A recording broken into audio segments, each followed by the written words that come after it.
The NBA as a whole is reeling from Kawhi Leonard's $28 million controversy, and the outrage only grows. According to Jeff Teague, the controversy is comparable to the Joe Smith scandal. Man, now the NBA is tapped into what's going on with the Clippers, man. They're making sure it wasn't no funny business.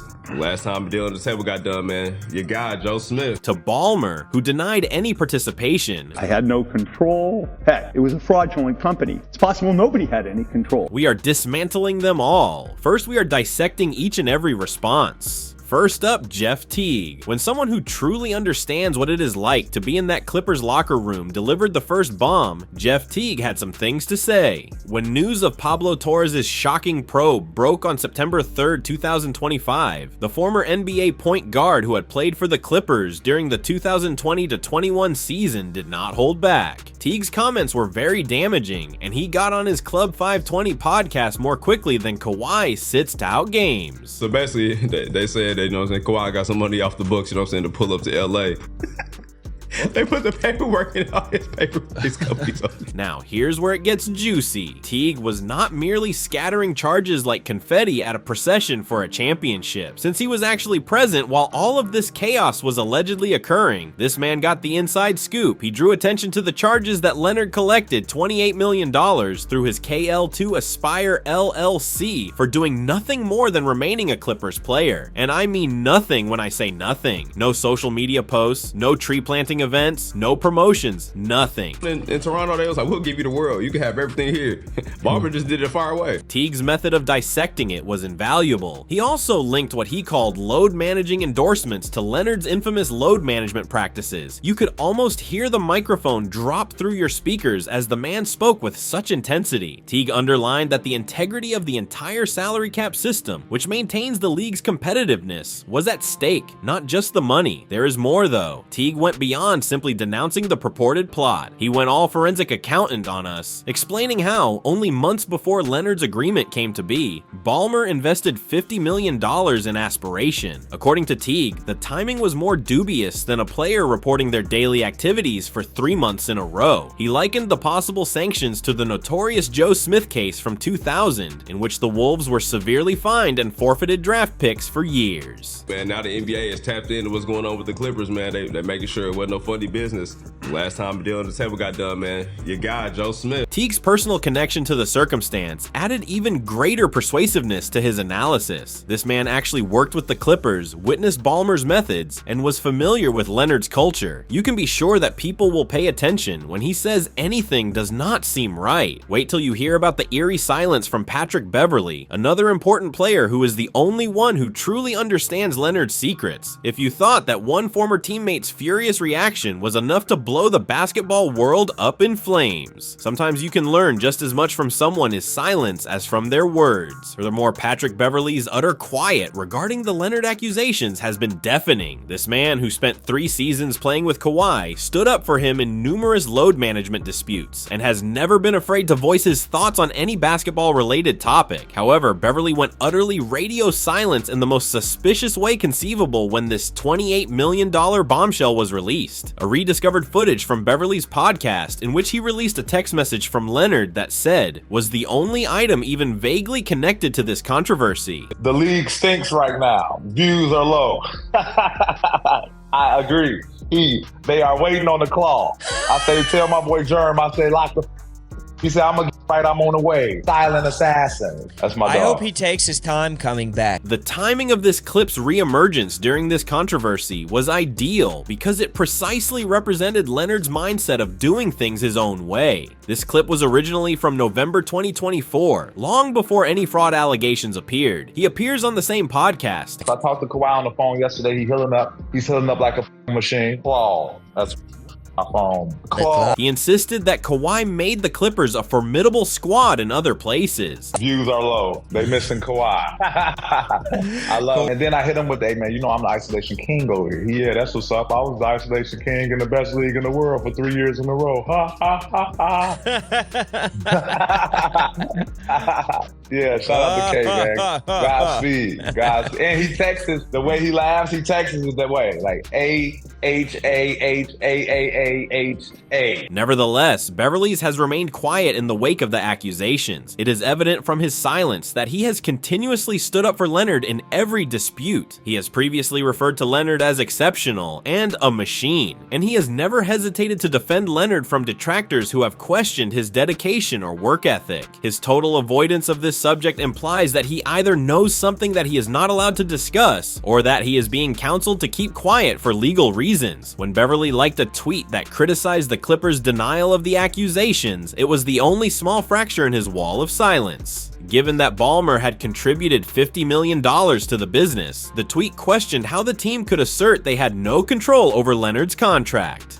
The timing of Beverley's quiet is also intriguing. He is currently a free agent searching for a new team, and the last thing he likely wants is to be publicly implicated in a significant NBA investigation for discussing the alleged salary cap infractions of his former teammates. Astute agents advise their clients to be silent while ongoing investigations, particularly when they can be needed as witnesses if the situation worsens. However, the league's power brokers were getting ready to respond dramatically of their own, while former players were either bursting with indignation or remaining curiously silent. Ballmer, Steve, you can be sure that people will take notice when the wealthiest owner in professional sports finally makes the decision to discuss a $28 million scandal in public. Steve Ballmer's exclusive interview. We, the Clippers, have abided by the salary cap circumvention rules because that's the right thing to do. Was there an exception made in terms of our relationship with aspiration? Absolutely not. Absolutely not. This is a company that I got to know, frankly, through them approaching us about a sponsorship deal.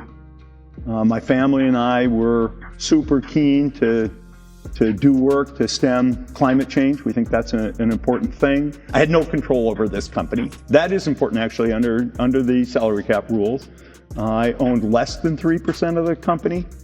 There were investors who put in a lot more money than I did. Now, if you think about it, Ballmer's defense plan was actually rather ingenious. He entirely shifted the burden to aspiration and portrayed himself as just another victim of their complex fraud operation, rather than attempting to deny that the Leonard deal occurred or that it appeared odd. The man actually admitted that he felt foolish and ashamed for not spotting that aspiration was a scam. I had no control. Heck, it was a fraudulent company.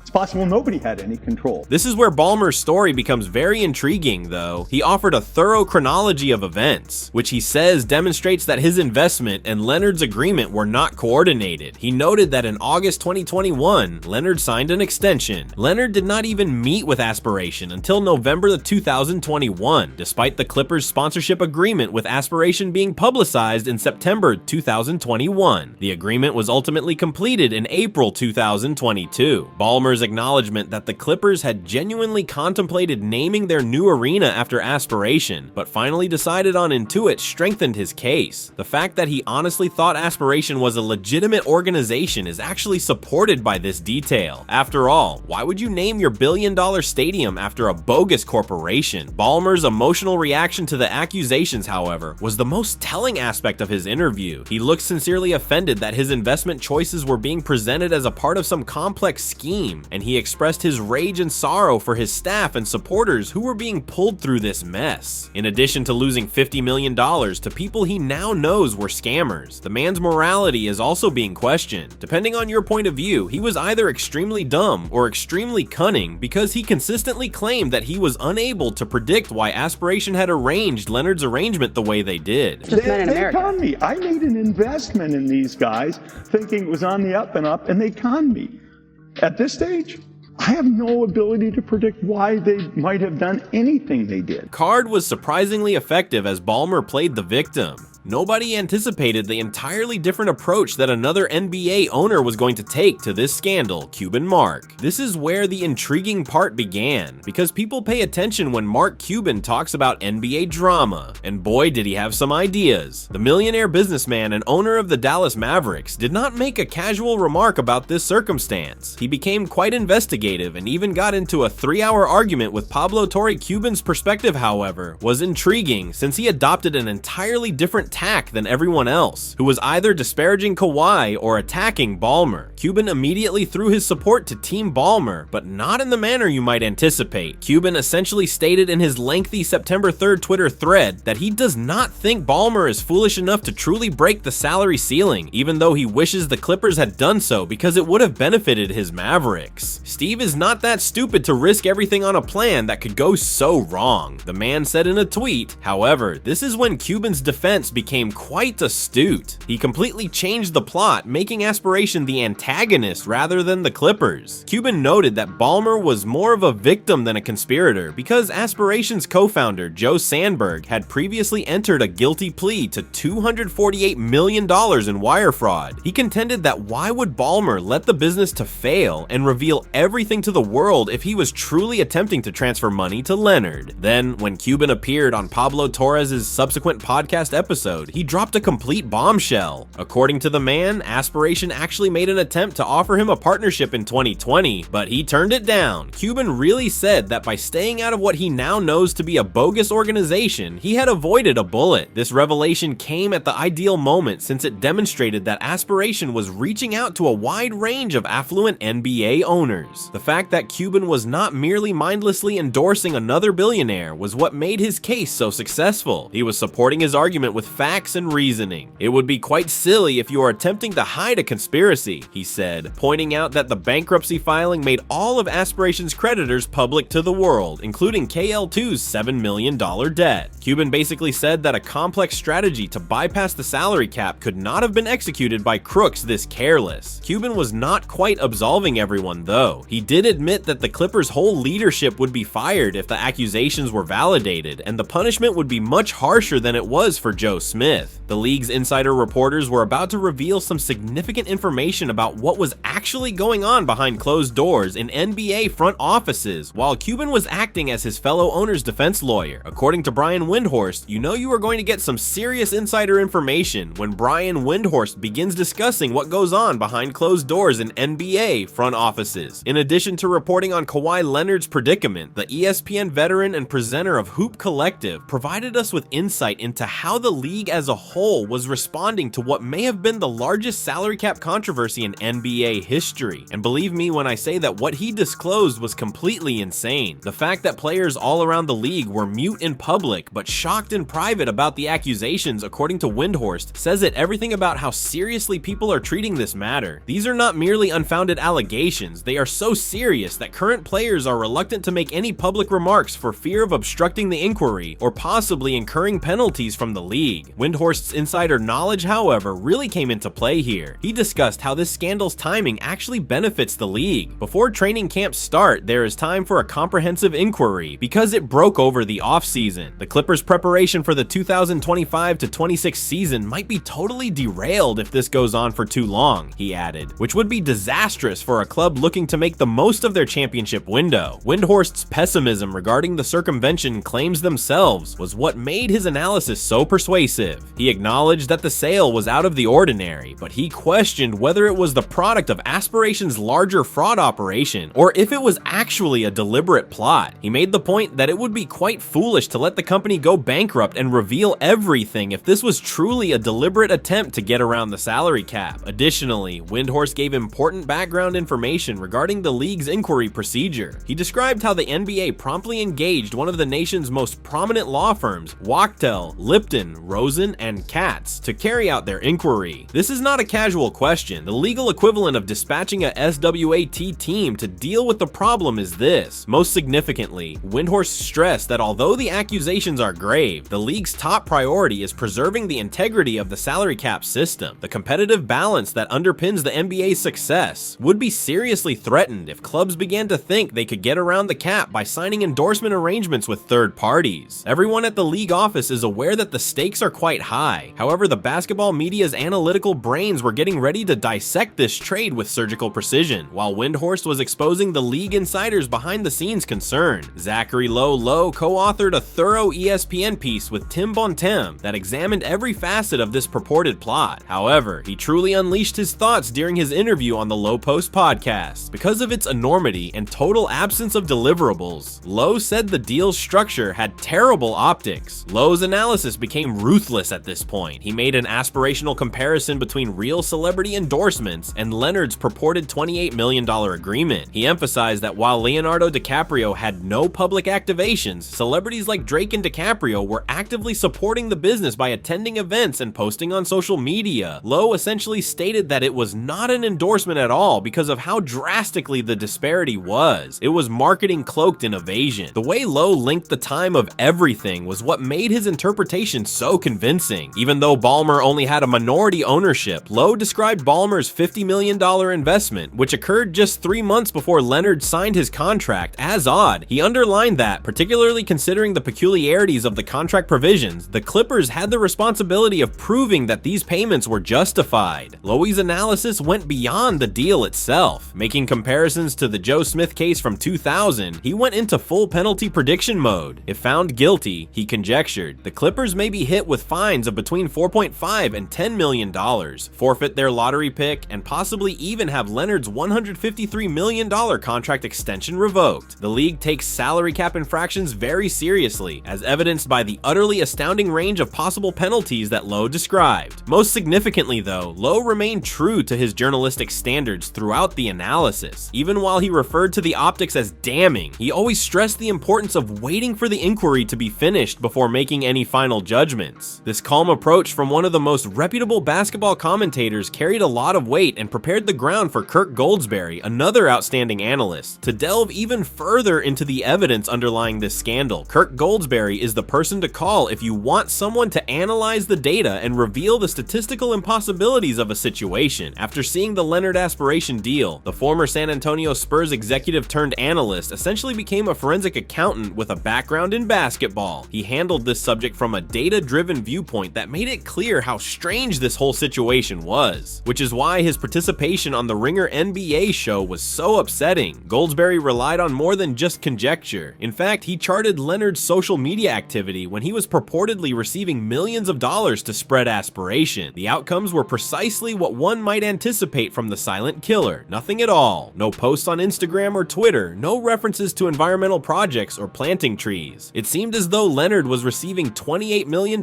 in exchange for his invisibility, which is possibly the most Leonard-related thing imaginable. At this point, however, Goldsberry's analysis became extremely damaging. With ambition, he likened Leonard's purported agreement to real star endorsements. Celebrities like Drake aggressively promoted the business by taking part in their tree planting initiatives and interacting with their content. Leonard was reportedly earning $7 million every 3 months while keeping a radio silence about the business he was purportedly supporting. Goldsberry's insider knowledge from his time with the Spurs was what gave his analysis its potency. According to him, executives he spoke with were extremely afraid of the regulations pertaining to salary cap circumvention, since they were aware of how severe the consequences could be for teams who were discovered. It was more than just the Clippers. The core integrity of the league's competitive balance was at issue. Goldsberry also drew a parallel between this circumstance and Leonard's 2019 free agency drama, the investigation into his uncle Dennis Robertson's possible illicit advantages during the hiring process. Although Leonard and his agents were cleared by the NBA at the time, Goldsberry said this seemed to be a pattern of dubious activities involving one of the league's brightest talents. In closing, the data analyst said that if the accusations were confirmed, the consequences would be so bad that they would ruin the Clippers' 2025 to 2026 season before it had ever begun. The timing of this probe could not be worse for a team attempting to compete for a title, as training camps start on September 23rd. The most aggressive voice in basketball media was preparing to inflict complete verbal violence on all parties involved, while the analytical experts were busily analyzing the data and highlighting the mathematical impossibilities of this agreement. Smith, Stephen A. You obviously have not seen Stephen A. Smith when he gets his hands on a Kawhi Leonard debate if you thought Jeff Teague was fired up. When this story broke, the ESPN personality, who has never been given a microphone he did not want to control, completely exploded. And to be honest, it was everything we could have imagined and more. Smith did not merely respond to the news. Instead, he used it to launch a vicious and strangely amusing character attack. Included clauses allowing Leonard to do nothing, yet still collect payment.